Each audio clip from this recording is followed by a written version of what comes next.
128쪽 제일 밑에 공적 속성들은 그 수가 너무 많아 그들 모두를 헤아리거나 묘사할 수는 없다.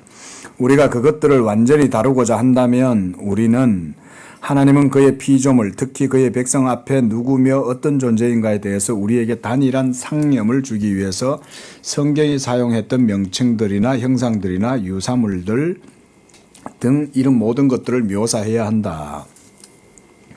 위에서 몇 마디로 가리킨 것과 같이 성경에서는 눈과 귀, 손과 발 등 육체의 모든 기관들을 하나님께 해당시켰다.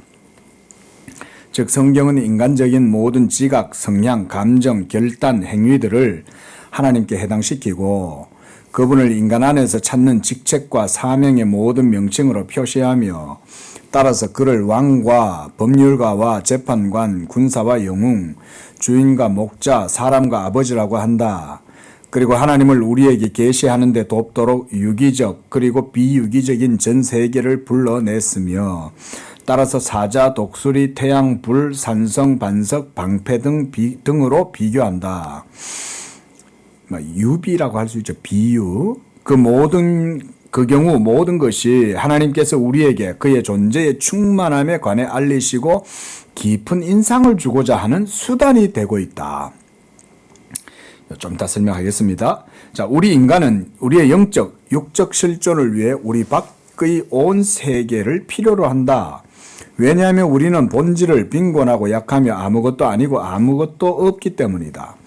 영혼과 육체를 따라 시간 세계와 영원한 세계에 우리가 필요로 하는 모든 것이 예외 없이 근원적으로 완전하고 무한히 충만한 가운데 하나님 안에 우리를 위해 현존하여 있다.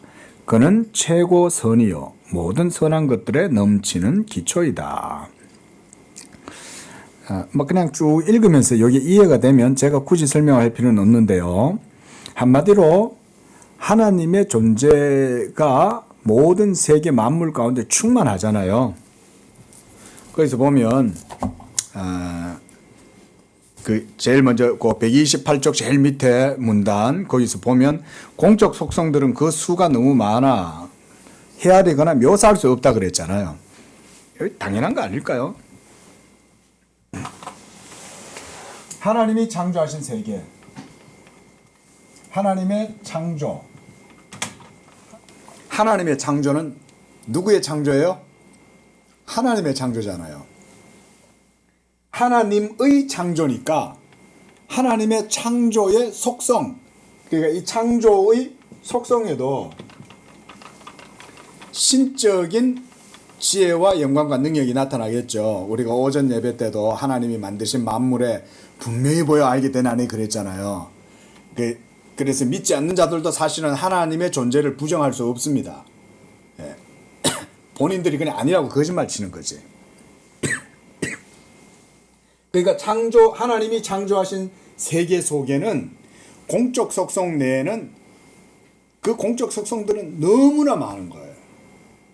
이런 말로 할 수가 없는 거예요. 그래서 제가 여러분들하고 성경 공부니까 그런 말씀들을 한 번씩 드렸어요. 여러분들이 보실 때 되게 이상해 보이는 거 있잖아요. 예? 모든 크리처들 속에 각각의 종류들이 너무 많잖아. 근데 어떨 때 보면 이게 도대체 얘는 어떻게 이렇게 생겨먹었냐. 그런 게 있잖아요. 날치 아시죠? 저는 날치 이름이 생각이 안 나가지고, 예? 그 날치가 뭔지 아시죠? 날아다니는 물고기. 그 다음에 날아다니는 뱀도 있는 거 아세요? 뱀이 날아다닙니다. 우리나라에는 그런 뱀이 없지만 세계 어딘가에 날아다니는 뱀이 있습니다. 예? 근데 그런 걸 보면 우리는 생소하잖아요. 때때로 신기하잖아요. 그때 하나님을 믿지 않는 사람들은 그런 걸 뭐라고 말하냐면 자연 선택에 의한 진화의 결과라고 생각을 하는 거예요. 예? 근데 우리는 그걸 그렇게 보면 안 되는 거예요. 하나님 존재의 충만함으로 봐야 되는 거예요. 자, 이 속성은 사실은 충만한 거죠. 하나님의 존재의 충만함이 온 세계 가운데 다 현시되는 거예요. 예? 그래서 이 종류의 충만함이 세계 가운데 현시가 되니까 이것들이 다양한 형태로 드러나는 거예요. 그게 바로 이런 현시가 뭘 보여주냐면 하나님의 지혜의 부요함이라고도 할 수 있고 다양함이라고도 할 수 있는 거예요. 밤하늘에 별을 보면 색깔이 다양하죠. 반짝반짝반짝반짝 그리고 막 별의별 오색 찬란한 빛들이 하늘에 많잖아요. 보석도 다양한 색깔이 많잖아요. 다이아몬드가 백색만 있습니까? 별의별 희한한 빛들의 에메랄드, 루비, 사파이어, 별의별 보석들이 옥보석도, 홍보석도 있고 녹보석도 있고 아주 그냥 다양한 색깔들이 많이 있잖아요. 하나님의 지혜의 부요, 충만함이나 부요함이나 비슷한 말이기도 한데 이런 것들이 온 세계 가운데 다 드러나는 거예요. 그 다음 129쪽에 그 중간쯤 가서 사자, 독수리, 태양, 불, 산성, 반석, 방패 이런 걸 모두가 다 누구한테 붙입니까? 하나님의 존재의 속성에다가 비유적으로 붙이는 거죠. 예? 왜냐하면 하나님이 이런 모든 속성들을 하나님 안에 다 가지고 계시는 분이니까. 그렇겠죠. 그래서 우리가 방금 읽었던 그 문단 제일 밑에서 세 번째 줄을 보십시오.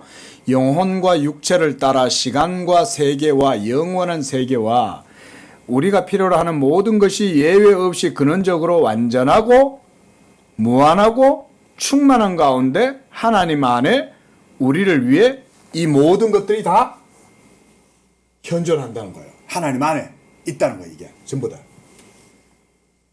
이해되십니까? 그러니까 바로 이런 하나님이 창조를 하신 거예요. 이런 하나님이 창조를 통해서 창조의 계시를 나타내시고 창조의 계시를 통해서 하나님의 모든 속성이 현시가 되게 된 거죠. 창조 세계 속에 다 드러나는 거죠. 그러니까 과학자들이 파도 그 안에는 신성의 무한함이 드러나는 거예요. 과학자들이 정말 억겁의 세월 동안 연구를 했다. 끝나냐? 안 끝납니다. 하나님의 신적 지혜는 파도 계속 나오는 거예요. 그리고 인류의 모든 삶도 하나님이 창조하셨기 때문에 이 모든 세계를 인류가 기업으로 삼아서 펼쳐나가고 확정시켜나가고 계속 확장시켜 나가도 끝이 없습니다. 하나님의 지혜와 능력은 그만큼 대단해요. 저는 가끔가다 그런 표현을 쓰는데요. 하나님은 자신이 있으신 거예요. 처음 창조하실 때 하나님이 우리는 그런 생각, 여러분들이 뭔 일을 하시면은 끝이 있잖아요. 그렇지 않습니까? 우리는 뭐든지 끝이 있잖아요. 에너지도 끝이 있고, 시간도 끝이 있고, 기회도 끝이 있고, 우리는 항상 뭘 열심히 한다고 해도 항상 끝이 있는 거예요. 뭐든지. 근데 하나님은 그런 게 없죠. 하나님이 처음 창조하실 때 한번 여러분 생각해 보십시오. 처음 창조가 딱 시작됐잖아요. 그렇죠? 점이 분명히 있어요. 시작점이. 자, 하나님이 처음 창조하실 때 하나님이 무슨 생각하셨겠어요? 끝이 있을 거라고 생각하시겠어요? 하나님은 시작하셨으면 하나님은 이미 계획이 다 돼 있으니까 끝이 없는 거예요. 하나님 입장에서는. 나는 내가 이 일을 하면 반드시 내가 원하는 목적을 다 이루되 그것이 우리한테는 끝이 없어요. 무한한 거예요. 예? 이런 모든 충만한 가운데 하나님이 우리를 위해 그 모든 것들이 하나님 안에 현존해 있는 거예요. 예? 충만한 거예요. 그 현존함이 충만한 거예요. 땅과 바다와 거기에 있는 충만한 것들이 다 여호와를 찬양하라 그러잖아요. 충만함이란 끝이 없다는 얘기입니다. 그만큼 하나님이 자신이 있는 거예요. 왜냐하면 하나님이시니까. 하나님은 하나님이시니까 창조할 때 내가 창조하기로 마음먹었어. 그러면 내가 내 이름을 위해서 온 세계를 창조할 텐데 이 창조 세계에 뭔가 빈틈이 있거나 모자람이 있거나 끝이 있는 건 아닐까? 마지막이 있는 건 아닐까? 그런 게 없는 거죠. 영원한 거죠. 그 영원함 속에서 우리 인생들이 삶을 살아가면 인생들도 영원한 삶을 살아도 될 정도로 하나님은 한마디로 말해서 필드를 만들어 놓고 우리를 창조하시는 거예요. 물론 이게 이제 아담의 타락으로 그런 하나님의 창조 경륜이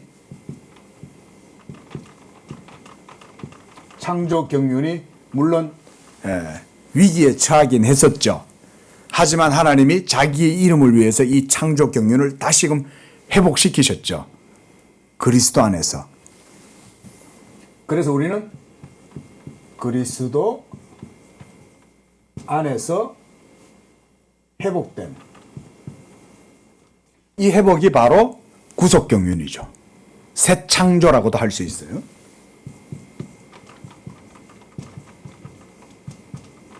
자, 한번 따라하겠습니다. 새 창조. 그리스도 안에서의 새 창조예요. 보라, 이전 것은 지나갔으니 새 것이 되었도다 라고 할 때는 그리스도 안에서의 새 것입니다. 지금 현재 아직까지는 우리가 이 마지막이 이루어지지 않아서 우리가 여전히 사망이 그리스도의 생명에 굴복하는 것을 아직은 보지 못하고 있지만 장차 예수께서 이 땅에 완전히 하나님의 나라가 이루어지게 하시면 예수님이 그때 오시는 거예요. 그걸 성경은 어떻게 표현합니까? 이 복음이 천하 만민의 땅 끝까지 전해진다라는 표현이 그 표현입니다, 여러분. 땅 끝까지 복음이 전파되도록 하라는 얘기는 하나님의 나라가 땅 끝까지 이루어지게 된다는 의미예요. 하나님의 나라가 땅 끝까지 이루어지게 되는 것은 복음 전도를 통해서 이루어지는 거예요. 그래서 전 세계에 복음이 전파되면 그제야 주님이 오리라 그랬잖아요. 그 예수님이 오시면 어떤 일이 일어나냐면 하나님의 창세로부터 하나님이 비밀에 쌓여있던 그 교회의 존재가 무트로 드러나는 거예요. 수면 위로 드러나는 거예요. 그래서 제가 수요일 날에도 그런 말씀을 드렸는데, 금요일 날 말씀드렸습니까? 지금 온 세계에 막 가뭄이 들어가지고 어마어마한 댐들이 다 물이 마르니까 그 속에 있던 고대 유적들까지 다 드러난다 그러잖아요. 제가 그걸 보면서 그 생각이 드는 거예요. 마지막 날이 되면 저렇게 비슷할 거다. 물이 쫙 다 빠지면 그 물 속에 그동안 감추어져 있었던 고대 유적들이 드러나듯이 마지막 날 하나님의 때가 되면 온 세계 가운데 있는 하나님의 교회가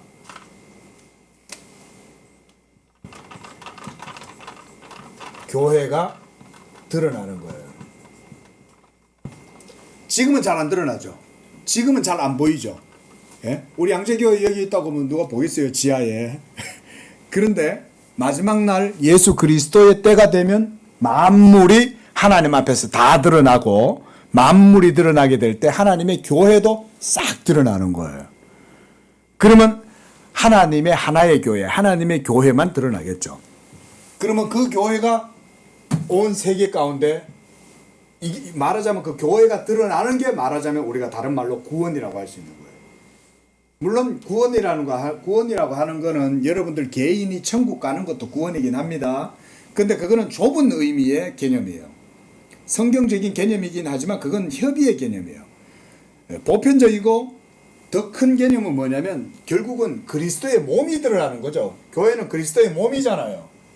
이 그리스도의 몸이 하나님의 새 창조의 역사를 통해서 다 드러나는 거예요. 그러면 그게 사실은 완전히 하나님 나라가 이루어지는 거예요. 이 그리스도의 몸이 완전히 드러나면 죄, 그렇죠? 그 다음 사망, 눈물, 고통, 병 이런 것들이 싹 다 사라지겠죠.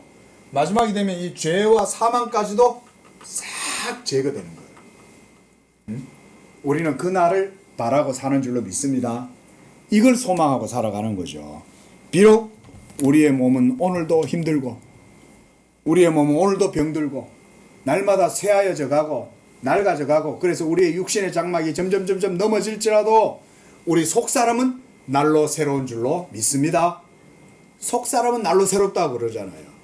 왜냐하면 그리스도 안에서 우리는 새로운 피조물들이기 때문에 창조물들이기 때문에.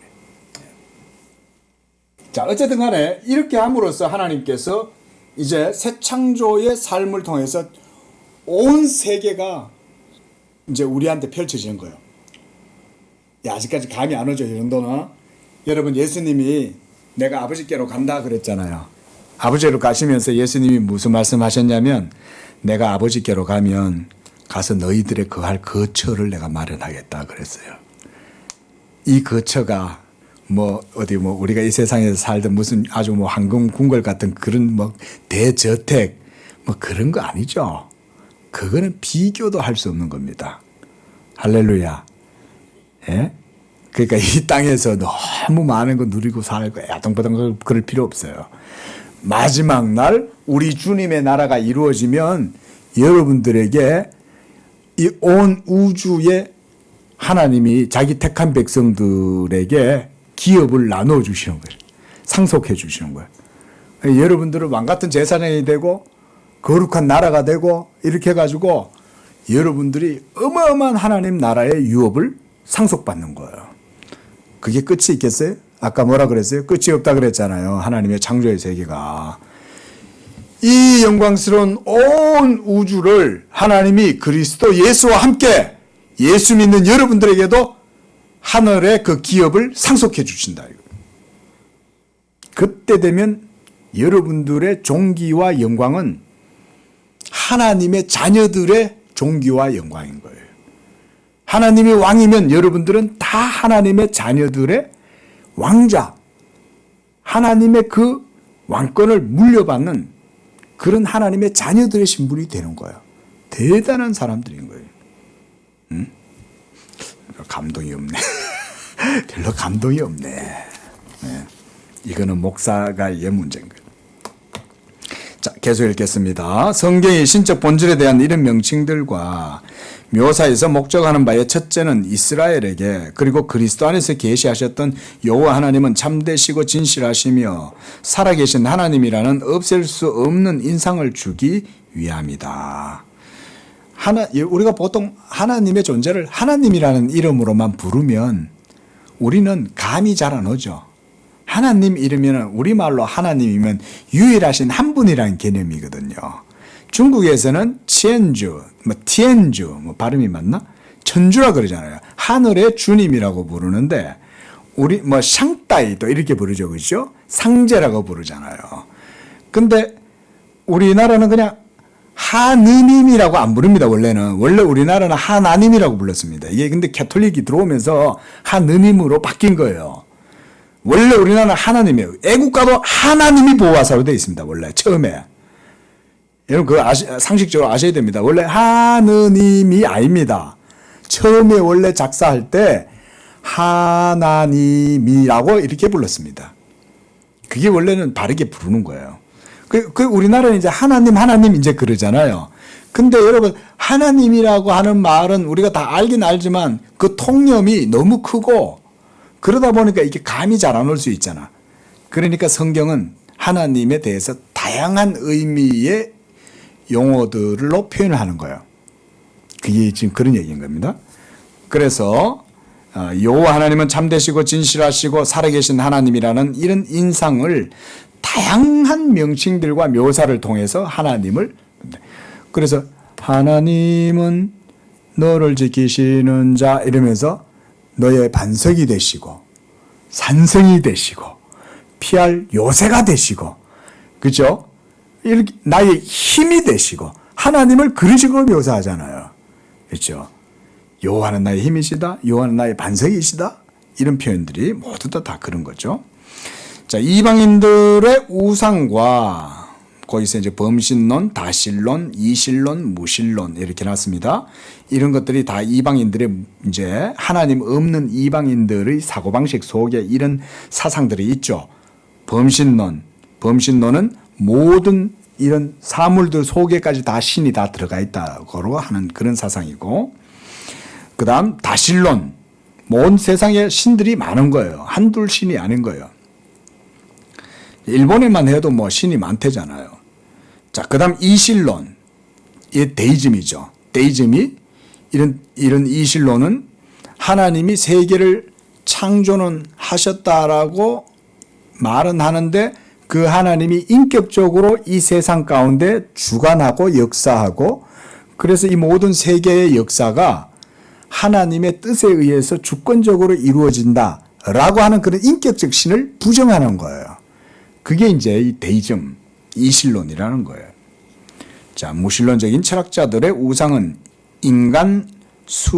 인간수의 소치다. 인간수 손 숫자를 썼네요. 그렇죠? 예. 자, 그들은 말할 줄도 모르고 보지도 못하고 듣지도 못하고 맛보지도 못하고 가지도 못한다. 뭐 당연한 거 아닙니까? 그러나 이스라엘의 하나님은 하늘에 계시고 그가 하고자 하시는 것은 무엇이든지 행하신다. 그분은 오직 하나님이시고 참되시고 영원히 살아계신 하나님이시다. 인간들은 하나님을 그들이 좋아하는 대로 다룰 수 있도록 하기 위해 죽은 하나님으로 만들기를 원한다. 이게 바로 우상이죠. 우리 이사야 선지자를 요즘 보는데 이사야 선지자가 그 우상 숭배자들을 조롱하잖아요. 그래서 금과 은을 가지고 가서 도공장이에게 돈을 주면서 신을 만들어 달라라고 돈을 주는 거예요. 예? 이사야서 47장입니까? 그러니까 그 도공장이는 그 돈을 받고 금을 녹여가지고 돌을 깎아서 그 위에다가 입히고 그 또 예쁘게 만들잖아요. 이마에 보석도 한 개 박아주고. 예? 그래가지고는 그거를 가져가는데 지가 걸어갑니까? 수레에다가 실어가잖아요. 자기가 들기는 무거우니까. 소수레에 또 싣고 가는 거예요. 그래, 이놈의 우상이, 신상이 수레에 실려가지고 떨떨떨떨, 그리고 이렇게 이제 실려가다가 소가 그냥 펄쩍 뛰는 바람에 우상이 넘어졌어. 그 우상이 자기가 손을 짚고 일어납니까? 그냥 뚱! 그러져가지고 이따가 목이 톡 부러질 수도 있고, 그럼 그걸 또 주인이 또 애를 써가지고 그걸 또 수레에다 실어가지고는 그러다가 집에까지도 갖고 오잖아요. 그래서 얘들아 이리 나와. 신을 모셔왔어. 이러면서 또 자기 신이면 지가 걸어가야지. 또 사람들이 애를 써가지고 그 신당 안에다가 딱 모셔놔요. 예? 자, 그게 신이냐 이거죠. 근데 어때요? 사람들은 그런 신을 섬기죠. 여러분들 이런 거 생각 안 해보셨습니까? 신상에 대한 실체에 대해서 그게 숨을 쉽니까? 알아듣기를 합니까? 응답을 해줍니까? 지가 무슨 힘이 있어갖고 뭘 스스로 할 수나 있습니까? 그런데 사람들이 그걸 섬기고 있잖아요. 오늘 오전에는 시간이 없어서 그런 말씀들을 안 드렸지만은 인간들은 하나님의 신성을 그런 우상에다가 투여시켜가지고 그런 우상을 신으로 섬기잖아요. 거짓 것으로 바꿔버린다는 거예요. 그렇게 거짓 것으로 바꾸는 것 자체가 우상을 섬기는 사람들은 그래서 거짓됩니다. 여러분, 제가 삶의 처세를 하나 알려드릴게요. 우상을 열심히 섬기는 사람이 여러분 주변에 있는데 여러분들과의 어떤 이익관계에 있다. 그러면 아주 여러분들이 그 관계를 지혜롭게 잘 유지해야 됩니다. 우상을 섬기는 사람들은 성경에 의하면 허무한 자들입니다. 여러분들의 눈에 그런 사람들이 잘 되고 우상을 섬기는데 저 사람의 자손들이 잘 돼. 우상을 섬기는데 저 사람이 하는 일은 뭐든지 희한하게 잘 되는 것 같아. 그 신이 도와주나 봐. 이런 생각이 들 정도로 이 사람이 하는 일마다 잘 돼. 여러분, 무서운 겁니다. 그런 거는. 그런 사람들이 주변에 있으면 관계 정리를 아주 깨끗하게 잘 해놓으십시오. 언젠가 그 사람은 한꺼번에 무너집니다. 허무한 사람들입니다. 거짓된 사람들입니다. 그런 분들하고는 딱 법적인 관계 이외에 더 이상 맺으면 안 됩니다. 이게 그리스도인들의 삶의 처세입니다. 물론 그들과 관계를 안 맺고 살 수는 없어요. 예? 뭔가 거래도 해야 되고 이웃이기도 하면 같이 살아야 돼요. 예? 같이 동네 무슨 반상회 하면 같이 참여도 해야 돼요. 하지만 적정한 관계 이상으로 나아가지 않기를 바랍니다. 왜냐하면 그들은 반드시 어느 한순간 무너지기 때문에 그래요. 그런 사람들한테 뭔가 걸어놓으면 나중에 같이 무너져 버리는 거예요. 우상을 섬긴다는 것 자체를 여러분 한번 가만히 심각하게 한번 생각을 해보십시오. 자, 여기에 제가 여기다가 절을 한다고 한번 생각해 보세요. 말이 안 되잖아요. 제가 왜 그 돌에다가 절을 하냐 이거요. 아니, 내가 사람인데 사람이 왜 돌에다가 절을 하냐 이거요. 근데 우리는 그걸 별로 이상하게 생각을 안 하잖아요. 그것도 우리가 어느 정도는 그런데 벌써 익숙해져 있어서 그런 거예요. 사람이 돌에 절을 합니까? 사람이 소한테 절을 하냐? 라고 하면 사람들이 그거는 전부 다 말도 안 된다.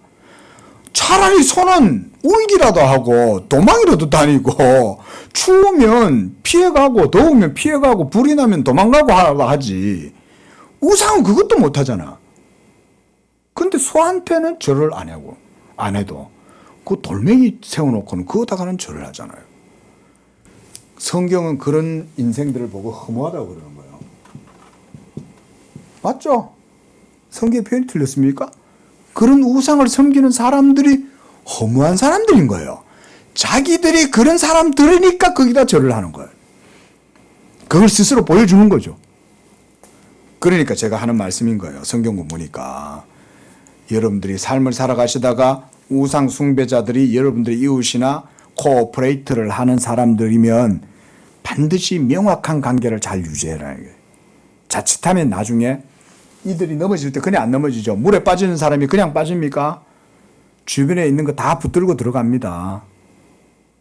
그러니까 너희는 믿지 아니하는 자들과 멍해를 같이 하지 마라. 성경도 그렇게 말을 하는 거예요.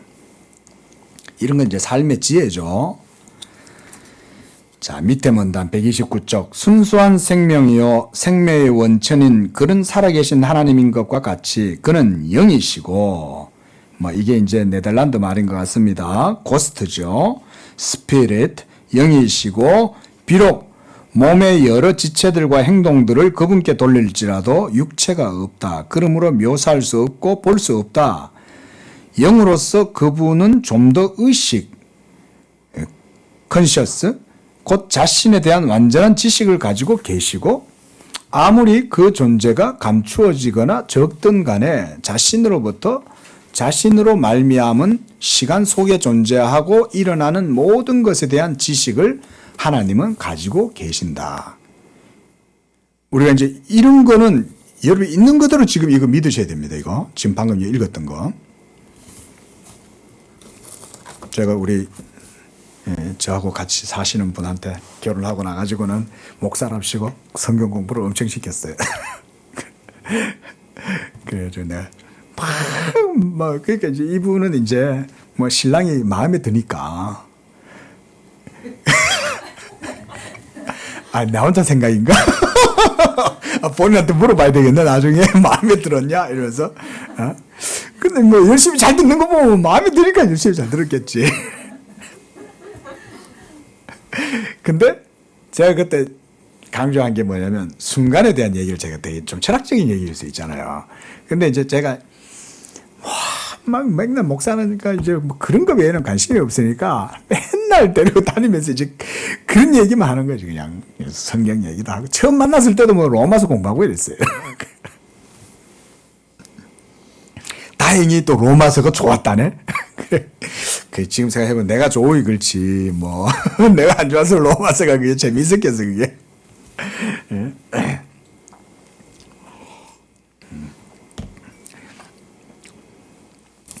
뭔 얘기하다 이런 얘기 나왔어요.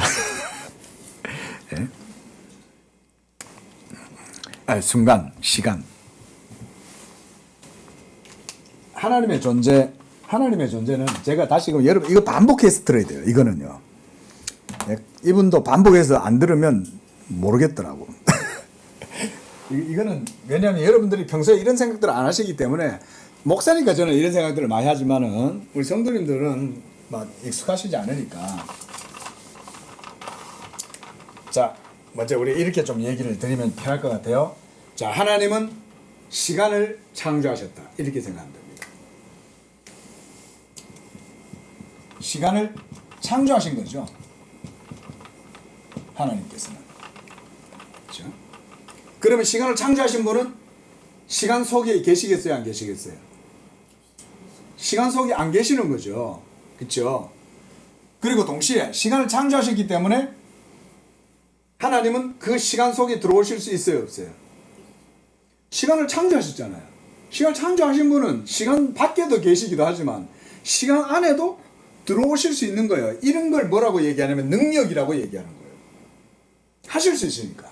밖에도 계실 수 있고 안에도 있을 수 있으니까 우리가 그런 거를 하나님의 전능하신 능력이라고 할 수 있는 거예요. 근데 우리는 어때요? 우리는 시간 밖을 벗어날 수 있습니까? 우리는 시간 밖을 벗어날 수가 없어요. 우리는 시간의 제약을 받고 살아가고, 예? 그럴 수밖에 없죠. 그러나 하나님은 시간을 벗어나실 수 있는 거예요. 동시에 이 능력이 시간이니까 이 모든 역사 가운데에 이루어지는 거예요. 그러면 하나님이 시간을 창조하셨고 그래서 모든 것들이 역사의 과정, 우리가 이거 선적인 역사라고 그러잖아요. 여기서부터 시작해서 태초에, 예? 태초에 시간이 시작되고 나서 지금까지 우리가 살아가는 이 시점까지 시간이 계속 오게 되면 하나님은 이런 모든 시간들이 그냥 시계 태엽 감으면, 시계 태엽을 감아놓으면 스스로 돌아가듯이 그렇게 돌아가는 게 아닙니다, 여러분. 그렇게 상상하셨다면 그거 다 버려야 됩니다. 그게 소위 이신론자들이 생각하는 하나님의 존재에 대한 개념이 그런 거예요. 하나님이 이 모든 세계를 아주 기계같이 정밀하게 잘 만들어가지고 거기다가 일종의 말하는 배터리 같은 걸 넣어놓은 거야.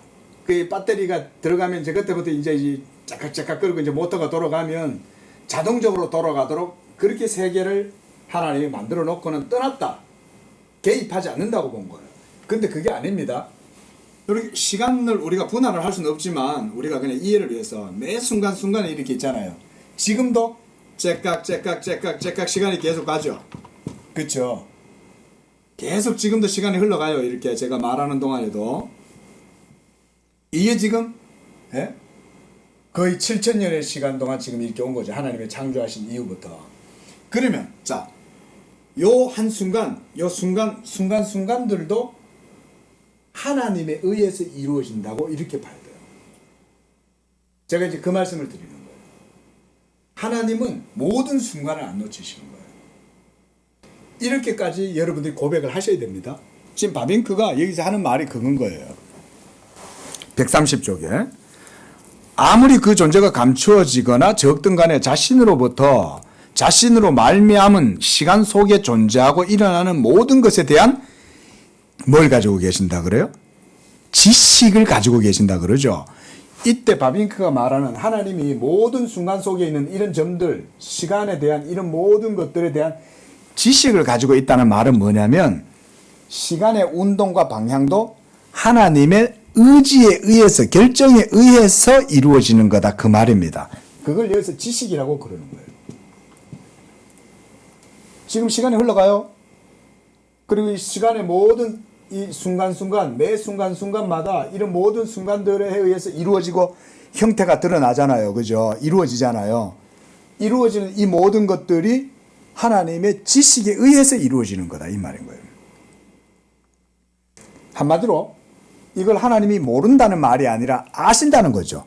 안다는 얘기는 이 순간순간, 매 순간, 지금도 순간순간 되잖아요. 제 심장이 박동하고 있고 제 몸 속에 피가 혈류를 통해 가지고 온 몸을 지금 돌고 있고 산소가 들어오고 이걸 통해 가지고 다시 제 속에서 또 뇌에까지 전부 다 산소가 전달되고 이러면서 남상수 목사가 또 여러분들에게 말씀을 가지고 또 할 수 있는 이런 힘을 가지게 되고 열정을 가지게 되고 이런 모든 것들을 순간순간 여러분들도 마찬가지죠. 여러분들도 이번 한 주 동안 또 삶을 살고 여러분들 주어진 모든 삶 속에서 열심히 또 뭔가 하시잖아요. 그럴 때 그 모든 에너지 또 그 모든 여러분들의 힘이라든가 열정이라든가 이런 모든 것들이 다 순간순간으로 우리가 나누어 볼 때 이런 모든 순간들도 다 누구한테 먼저 달려있다는 거예요. 하나님한테 달려있다는 거예요. 이렇게까지 여러분들이 생각을 하시는 게 바른 겁니다. 그래서 예수님이 이런 비슷한 말씀들을 성경에서 많이 하셨어요. 하나님은 공중에 나는 참새 한 아사리온도 하나님의 허락하심이 없으면 떨어지지 않는다 그랬죠. 또 하나님은 너희의 많은 머리털까지도 다 세신다. 하나님이 뭐 하실 일이 없어가지고 우리의 머리털을 세고 계시겠어요? 그게 그런 말이라기보다는 하나님은 다 아신다는 거죠. 지식이란 거죠. 아시잖아요. 하나님이 다 아신다는 말은 이런 순간순간을 하나님이 놓치시지 않는다 그 말이죠. 이게 여러분 이런 게 하나님께 대한 여러분 우리가 이렇게 믿어야 됩니다. 하나님은 어딘가 분명히 계시는 것 같은데 내가 기도해야 내 소리를 들으시고 내가 일을 해야 하나님도 일하시고 이래 생각하면 안 된다 이 말인 거예요. 많은 그리스도인들조차도 이렇게 생각해요. 내가 안 하면 하나님도 안 해. 예? 네가 열심히 해야 하나님이 해주지. 이런 사고방식이 여러분들 전부 다 점철되어 있어요. 여러분들이 이런 사고와 세계관에 신관에 전부 다 익숙해져 있어요. 그래서 여러분들이 안 하면 하나님도 안 하는 줄 알아요. 아닙니다. 여러분, 그게 아닙니다. 그렇게 믿으면 참된 믿음은 못 나갑니다. 그리 믿으면 안 됩니다. 제가 방금 말씀드린 대로 바빙크 여사 하는 말대로 그렇게 믿어야 여러분들도 뭔가를 할 수 있는 동기가 생깁니다. 오히려 뭔가 할 수 있는 에너지도 동기도 그런 데서 생겨요. 예? 근데 보세요. 하나님은 여러분들이 뭔가 할 때 한다. 그러면 그 도식 자체가 벌써 엄청난 부담감을 주는 거예요. 여러분들이 평상시에 안 하고 싶을 때 많잖아요. 아유, 귀찮아. 하기 싫어. 아, 오늘 힘들어 죽겠어. 안 할래. 그럼 하나님도 안 하면 어떻게 되겠어요? 아무것도 안 되는 거예요. 그러나 모든 걸 하나님이 다 하시는 거죠. 나의 숨 쉬는 순간, 우리 그런 찬송도 있잖아요. 날마다 숨 쉬는 순간마다 그런 말 하잖아요. 노래를. 그 모든 순간들이 하나님의 지식에 의해서 하나님이 아시는 일에 통해 가지고 모든 일들이 이루어진다라고 고백하는 그런 믿음을 가졌다면 그 사람은 우리가 말하자면 좀 동양 철학적인 표현으로 진짜 도인과 같은 삶을 사는 거죠. 진짜 도사가 그런 거 아니에요. 도를 따라서 살아가는 게 도사잖아요. 예? 하나님의 진리의 역사를 따라서 자기도 물 흐르듯이 거기에 같이 떠내 이렇게 가면 진짜 그 시잖아요. 구름에 달 가득 가는 나그네. 예? 얼마나 그 유유자적하면서도 세상을 누리면서도 그렇게 살 수 있잖아요. 예. 자. 그리고 뜻을 두고 그것으로 말미암아 자신이 하고자 하시는 모든 것을 행하시고 무엇을 우리에게 규범으로 명령이라 생각해야 하는가를 결정하신다. 그리고 그 능력을 가지셔서 모든 반역에도 불구하고 그것으로 인해 그가 계획했던 것을 집행할 수 있고 그 앞에 불가능한 일이란 없다. 그렇죠? 아까 말씀드렸죠. 능력이라는 것은 그런 거예요. 하나님의 능력이라는 것은 시간을 만드실 수도 있으면서 그 시간 속에 들어오실 수도 있고 하나님은 다 하실 수 있어요. 그렇죠? 여호와께서 아브라함에게 나타나셔서 같이 고기도 잡수시는 거예요. 아브라함이 그냥 만난 고기를 해가지고 예? 암송아지, 예? 송아지 고기 육질이 그냥 부드럽고 맛있는 그런 송아지 고기를 해가지고는 예? 하나님의 천사들한테 아브라함이 다 요리를 해가지고 갖다 드리니까 그거를 드시잖아요. 왜 하나님이 음식을 못 드셔요?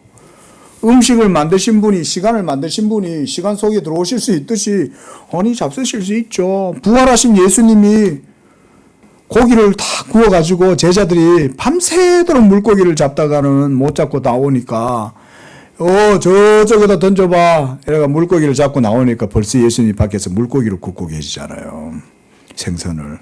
와서 배고픈데 다들 이거나 좀 먹어. 이러면서 이제 예수님이 고기를 구워주시면서 같이 드시죠. 예수님이 생선을 같이 드시죠. 여러분, 이런 게 대단한 거죠. 사실은. 예수님도 부활하셨지만 부활하신 그 몸은 영체가 아니라 육을 가지셨다는 거잖아요. 예? 우리도 나중에 그와 같은 몸을 갖게 될 줄로 믿습니다. 부활은 그런 겁니다, 여러분. 그런데 그 몸이 신령한, 지금 현재 우리의 몸과는 틀려요. 분명히 피지컬한 것은 맞습니다. 그 만질 수가 있어요, 이렇게. 만질 수 있는 몸인데 그 몸은 지금 죄로 말미암는 이런 몸과는 다 다르게 신령한 천사들과 같이 탁월한 그런 몸을 가집니다. 대단한 몸이죠. 그러니까 우리는 매나 천상에 가서도 낙원에 있는 실과를 먹는 거예요. 예? 하나님의 맛있는 천국의 과일도 먹을 수 있는 거예요, 우리가. 1년 365일 하나님의 보좌에서 흘러내리는 그 생명수 강의 물도 마실 수 있어요, 우리는. 우리는 천사는 물 안 마시겠죠. 물 마실 필요도 없고. 네. 자, 그 밑에 줄. 그러나 이런 지식의 뜻과 능력, 지식과 뜻과 능력은 제멋대로 된 것이 아니고 모든 부분에 있어서 도덕적으로 결정되어 있다. 예. 요것도 참, 요 줄 거나 보십시오. 이런 거 제가 이거 설명드리면 또 시간이 길어져서 설명 안 할게요. 한마디로 말하면 하나님이 창조한 이런 모든 세계, 이거는 도덕적이다는 거예요. 왜냐하면 하나님이 창조하셨잖아요. 하나님의 창조잖아요. 그래서 우리 한번 따라하겠습니다. 창조 세계는 도덕적이다. 이것도 여러분 공부니까요. 근데 이실론자들은 도덕적으로 생각 안 해요. 진화론자들은 세계를 도덕적으로 생각 안 합니다. 진화론자들에게 있어서 세계는 하나님의 창조가 아니잖아요. 그러니까 우연한 어떤 에너지, 운동에 의해 가지고 우연하게 생겨난 거잖아요. 그 지금 현재 있는 모든 현생, 사람들조차도 그래 따지면 우연의 산물이지 전지전능하신 신의 조화에 의해서 이루어지는 건 아니잖아요. 그러면 거기에 도덕성이 있습니까? 도덕성이 없죠. 도덕적 기초가 어디 있어요? 우연하게 생겼는데. 될 대로 되라지. 안 그래요? 될 대로 되라잖아요. 아니 그래가지고 원숭이가 사람이 되면 그만이고 사람이 안 돼도 문제 없어요. 진화로는. 예? 원숭이가 사람이 어쩌다가 뭐이 된 거고 그러다 보니까 사람들이 이렇게 사는 거고 이래 됐다 이런 생각하는데 거기에 뭐가 도덕성이 있어요? 그러니까 공산주의가 유물론적 역사관 맨날 그 진화론 같은 사고방식을 공산주의가 받아들였단 말이죠.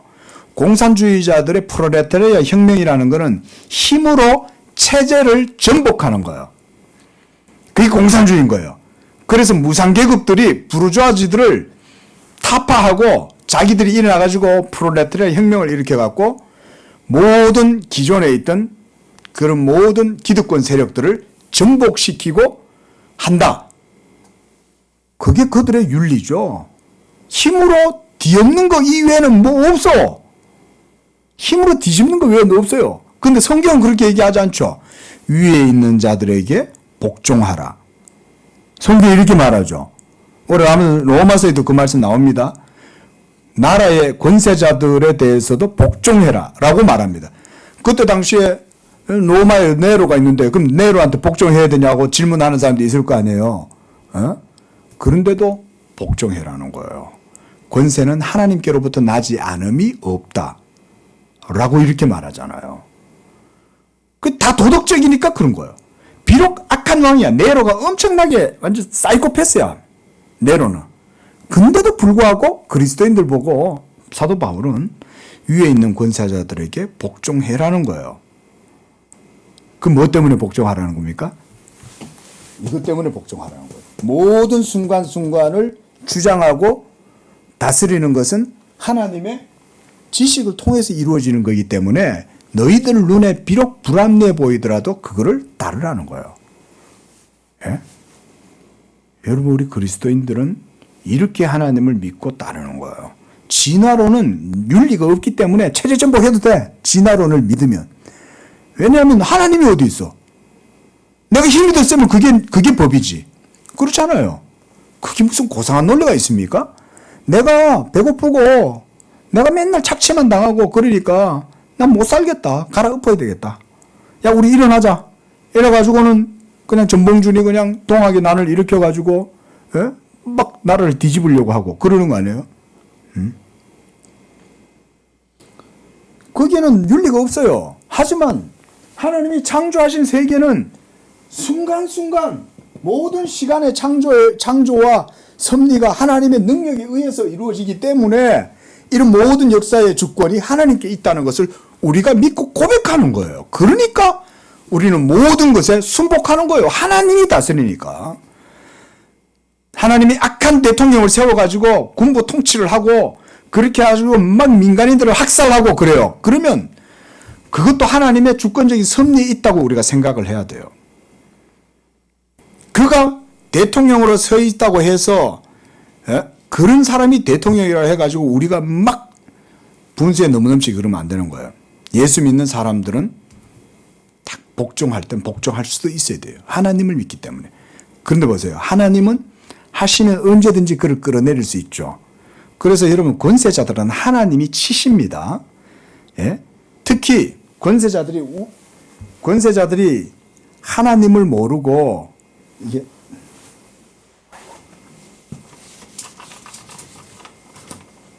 하나님이 계셔요. 여러분 세상이 이렇게 돼 있어요. 세상의 지도자가 어디에 있냐면 여기 서 있어요. 여러분들은 일반 백성이에요. 여기 계셔요. 여러분들은. 누가 하나님하고 더 가깝습니까? 이 사람이 하나님하고 더 가깝죠. 이런 사람한테는 하나님이 훨씬 더 빨리 간섭하시는 거예요. 하나님이 행하시는 일이 이런 사람들한테 더 빨리 나타나. 근데 이런 사람들이 죄를 지었어. 그럼 어때요? 빨리 그 죄로 말미암는 하나님의 징계가 빨리 나타나는 거예요. 이런 사람들한테는. 왜냐하면 그 사람은 하나님하고 가까이 있으니까. 근데 하나님께 영광을 돌리지 않아. 그러면 어떨까요? 하나님이 멸하실 때 제일 먼저 손보시는 사람들이 이런 사람들인 거예요. 지도자들을. 하나님 안 믿고 우상 숭배하고 이상한 통일교 같은 거 믿고 이래 보세요. 예? 하나님이요. 일본에 있는 지도자도 얼마 전에 살해됐잖아요. 예? 우리 한국 사람들은 아마 좋아하는 사람들은 많았을 거예요. 워낙 우리나라하고 안 좋은 관계를 맺었으니까. 예? 맨날 신사참배하고 독도 자기들 거라고 그러고. 근데 그게 문제가 아니라 신사참배뿐만 아니라 통일교 같은 거 이런 거 이상한 세력들도 다 끌어모아가지고 자기 정치적인 기반을 만들어 놔가지고. 예? 지도자들은요 하나님이 처단하세요. 역사에서 하나님이 다 하십니다. 그때까지 그런 악한 지도자들을 세워두셨을 때 이 밑에 있는 우리 일반 평범한 시민들은 하나님을 믿는 사람들은 어떻게 해야 되냐. 하나님의 주권을 믿고 기도하면서 인내하고 하나님의 뜻을 배워야 돼요. 그러니까 함부로 지도자를 욕하면 안 돼요.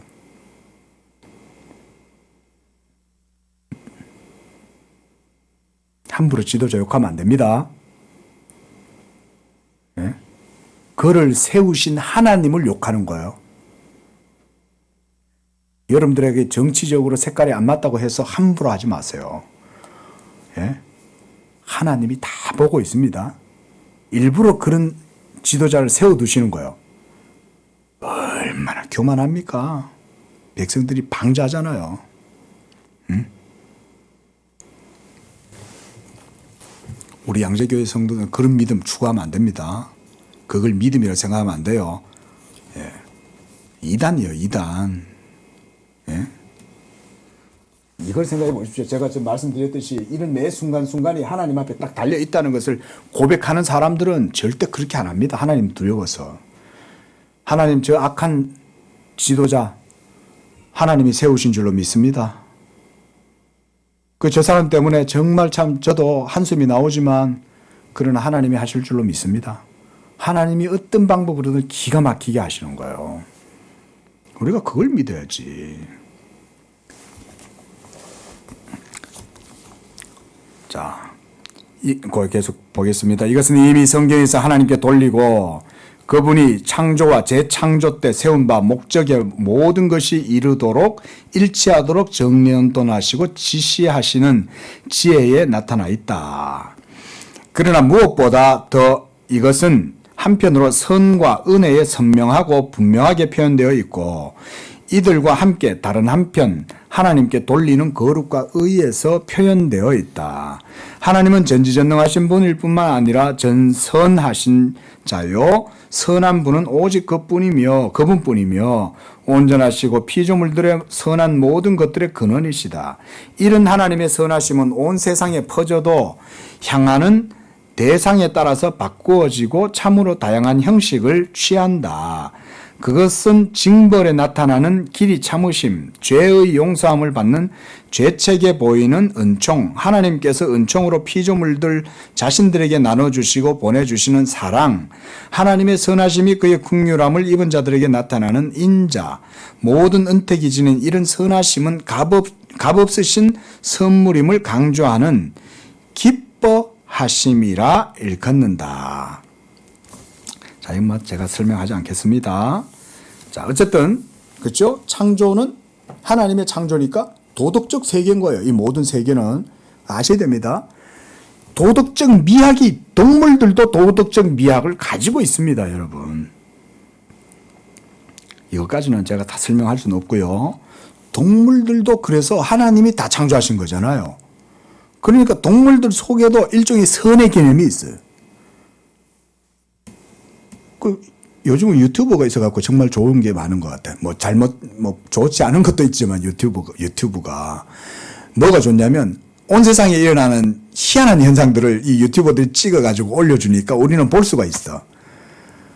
자, 아기가 계단으로 막 이렇게 엉금엉금 기어가요. 부모는 얘를 모르는 거예요. 이게 애가 글로 가는지를. 근데 고양이가 애를 관찰을 하고 있는 거예요. 고양이가. 그러면서 이렇게 보다가 쟤가 계단으로 자꾸 가네? 그 고양이가 걱정이 돼가지고 슬금슬금 다가와 고양이가. 그러더니 애가 더 다가가니까 고양이가 나 그 영상 보고 너무 희한한 거야. 고양이가 그 아이가 떨어지면 안 된다는 걸 알고 여러분 고양이한테 핥혀보셨어요? 고양이한테 핥히면 살이 찢어져 나가거든요. 얼마나 안 칼지게 합니까? 그러니까 막 고양이가 애한테 소리를 지르는 거야. 야 하면서 막 애를 해치지는 않는데 애 앞에서 막 소리를 지르고 손짓 발짓을 다 하는 거야. 뭐 하지 말라고. 계단으로 가지 말라고. 자, 고양이한테 도덕적 개념이 있어요, 없어요? 예? 있죠. 왜? 그 개돼지 만도 못하다 이런 것도 사실은 개하고 돼지한테 불명예스러운 거야. 개돼지 만도 못한 놈이란 말도 하면 안 돼. 예? 개돼지도 다 자기 새끼 사랑하고 헌신하고 우리도 있어요. 우리도 어떤 영상에는 봤더니 친구 개가 로드킬러 길 한복판에서 죽어갖고 있는데 에? 개가 의리를 지키고 그거를 이렇게 해주고 또 개가요 사람 물에 빠진 사람도 건져내가지고 오는 거예요. 우리가 그런 거 의로운 개 있잖아요. 주인이 술 먹고는 잔디밭에 누워 자는데 불이 붙어가지고 막 근데 개가 자기 몸에 물을 묻히고 가지고 그 잔디에 불을 껐다는 거 아니에요. 술이 취하고 곤드레가 돼가지고는 일어나지도 못하는 거를. 에? 그런 일반 짐승들한테도 그런 도덕적 개념이 있다는 거잖아요. 생명을 아끼는 거 아닙니까? 벌써 생명에 대한 개념이 있고 윤리적이고 도덕적 개념이 있는 거잖아요. 예? 그러니까 하나님의 창조를 우리는 도덕적 세계라고 볼 수밖에 없는 거예요. 당연히 하나님이 창조하셨으니 도덕적이죠. 모든 세계가 다 도덕적인 거예요. 도덕적 삶을 살면 또한 여러분들의 삶도 부드럽게 윤활유처럼 돌아가는 줄로 믿습니다. 죄 짓고 나쁜 짓 하고 속이고 편법 쓰고 막 이런 것들을 해보세요. 잘 되는 것 같지만은 나중에 되면 돌이 안 되는 거죠. 그렇죠? 인생을 성실하게 사는 분들은 이런 명예를 가지고 있잖아요. 성실하게 삶이 왜 성실하게 살아야 됩니까? 성실하게 살면 반드시 도덕적 세계는 우리에게 보답을 하죠. 성실하게 살면 반드시 도덕적 세계는 보답을 해줘요. 그러니까 인생들이 살아보니까 성실하게 살아야 되는 거예요. 거짓말 안 해야 되는 거예요. 예? 당연한 거 아니에요. 그죠? 자, 130쪽. 하나님의 거룩과 의는 그의 선하심과 은혜에 밀접해 있다. 하나님을 거룩한 자라고 부르는 것은 그분이 피조물의 모든 것 위에 높이 계실 뿐만 아니라 특히 그분은 세상에 있는 죄악되고 불순한 모든 것들로부터 구별되기 때문이다. 그러므로 하나님은 값없는 은총으로 자신의 것으로 택함을 입은 그의 백성이 거룩하기를 바라신다.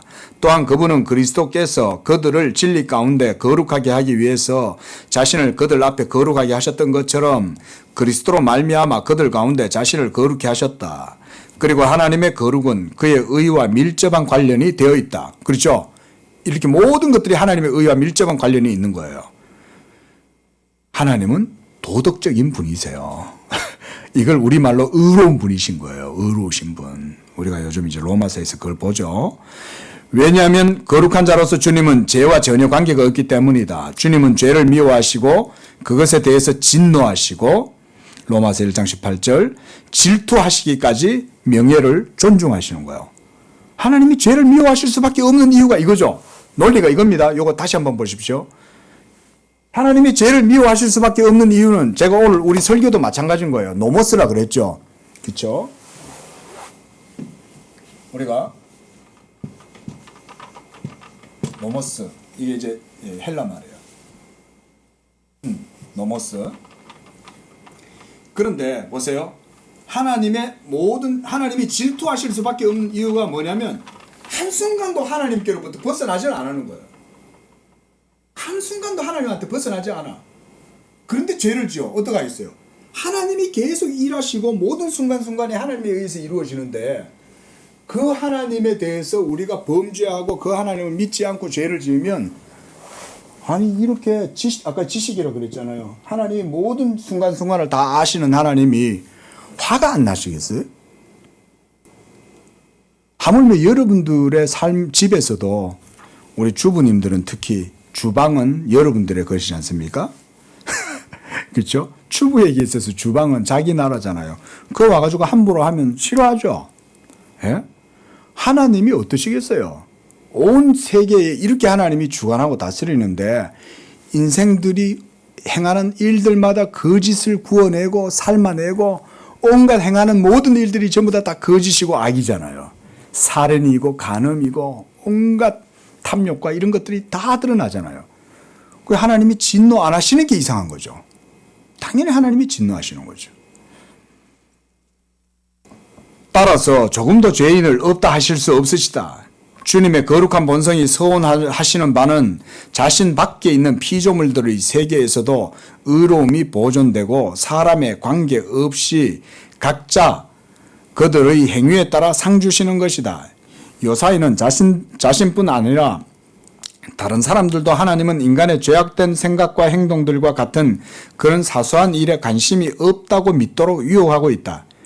이게 바빙큰 시대가 이게 19세기 말 20세기 초엽이었으니까 그때 당시에도 그런다라고 말하고 있는 거죠. 바빙크도.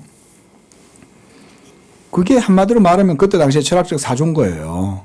실존주의 이후에 들어오면서 점차 포스트 모더니즘이 점차 이루어지게 되고 그런 것들이 벌써 이런 시대도 있었다는 거죠. 그러나 성경이 우리에게 알려주는 참되고 살아계신 하나님은 이것에 대해 전혀 다르게 생각하신다. 주님은 원죄와 자범죄 모두에 대해서 무섭게 진노하시고 공의로운 심판으로 말미암아 일시적으로 그리고 영원히 벌하기를 원하신다. 주님은 이런 의의에 따라서 불신자들을 벌하실 뿐 아니라 그가 성도들에게 구원을 베푸신 것도 같은 의의에 따름이 성경의 놀라운 가르침이다. 참으로 이 성도들 역시 본래는 죄인들이고 다른 사람들보다 더 낫지 않다. 불신자들이 그들의 죄들을 감추거나 교묘히 꾸미는 반면 신자들은 그들의 죄를 깨닫고 고백하는 것에 불과하다. 그러나 이것이 그들 사이를 구별한다. 그들이 비록 개인적으로 죄 많고 불순하다 할지라도 그 원인만은 적어도 세상을 등지고 하나님 편에 있다. 그래서 그들은 주의 은혜 언약의 약속과 그의 진리의 말씀과 하나님 자신이 그리스도 안에서 성취하셨던 의를 구할 수 있는 것이다.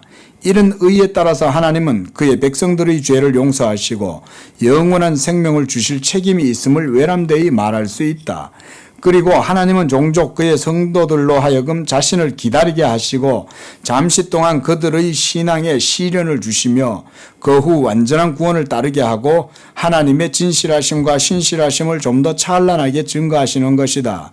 여호와는 그의 백성에 관계된 것을 완전케 하실 것이고 주의 인자하심은 영원하시다. 주님은 자비로우시고 은혜로우시고 노하기를 더디하시며 인자하심과 진실하심이 크시도다. 혹은 병고 혹은 말을 자랑하나 우리는 여호와 우리 하나님의 이름을 자랑하리로다.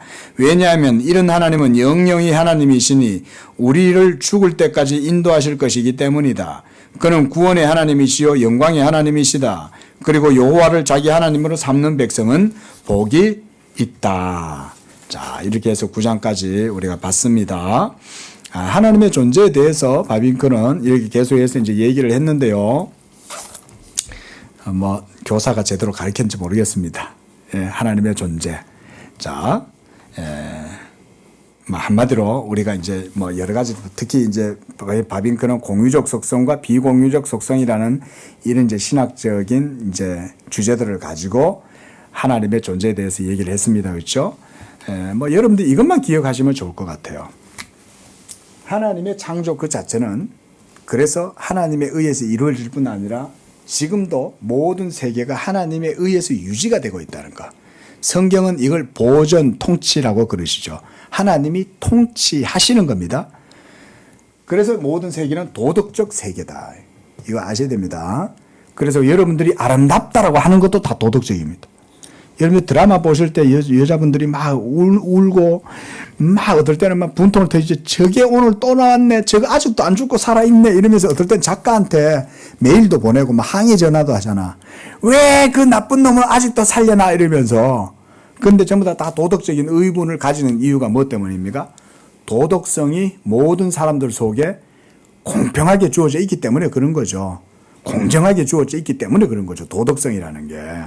그렇죠? 그 도덕성이 다 어디서 왔겠어요? 하나님께로부터 온 거예요. 하나님이 세계를 그렇게 창조하셨기 때문에 우리도 다 그렇게 그 안에서 그렇게 사는 겁니다. 하나님께 영광을 돌려야 됩니다. 특히 이런 신앙 고백 하십시오. 이거 뭔 말인지 감이 잘 안 오실 수 있다고 제가 생각이 드는데요. 아, 그래요? 그러면 그게 여러분들의 삶이 되게 하십시오. 그러면 윤리적이 됩니다. 순간순간이 하나님에 의해서 이루어진다는 이런 믿음의 고백이 단순한 지적인 수납이 아니라 내 삶에 내 순간순간도 이렇게 해서 이루어진다. 그래서 하나님의 지식이 나를 주장하고 다스린다. 이걸 믿고 살면 그 사람의 삶이 진짜 윤리적 삶이 그것이 나오는 거예요. 윤리적인 공부를 도덕 공부를 시켜야 되는 게 아니에요. 이런 믿음을 가지고 살면 윤리적 삶을 살 뿐 아니라 그 윤리적 삶이 또한 그 사람을 행복하게 만듭니다. 이런 게 진짜 기독교의 도입니다. 이게 진짜 도입니다. 예. 기도하겠습니다. 자비하신 하나님 감사 찬양과 영광을 드립니다. 하나님은 지금도 모든 만물을 하나님의 뜻 가운데로 주관하시고 섭리하셔서 지금도 우리의 모든 순간순간 멀리서도 우리의 안고 일어섬과 심지어 우리의 생각함과 하나님께서 우리가 꿈도 무엇을 꾸시는지 하나님은 다 아시는 줄로 믿습니다. 우리 성도들이 이런 믿음을 가지고 하나님의 존재를 늘 깊이 생각하고 그 하나님께 대한 믿음으로 살아갈 때 하나님 우리 성도들의 삶이 하나님과 일치하는 복된 삶이 되도록 축복해 주시옵소서. 하나님의 창조의 부요함, 창조의 능력이 우리의 성도들의 모든 삶에 복이 되고 그래서 성도들의 모든 삶이 풍성해지고 그것을 통해서 또한 하나님께 영광을 돌리는 이런 복된 삶이 되도록 은총을 베풀어 주시옵소서. 예수님의 이름으로 기도합니다. 아멘.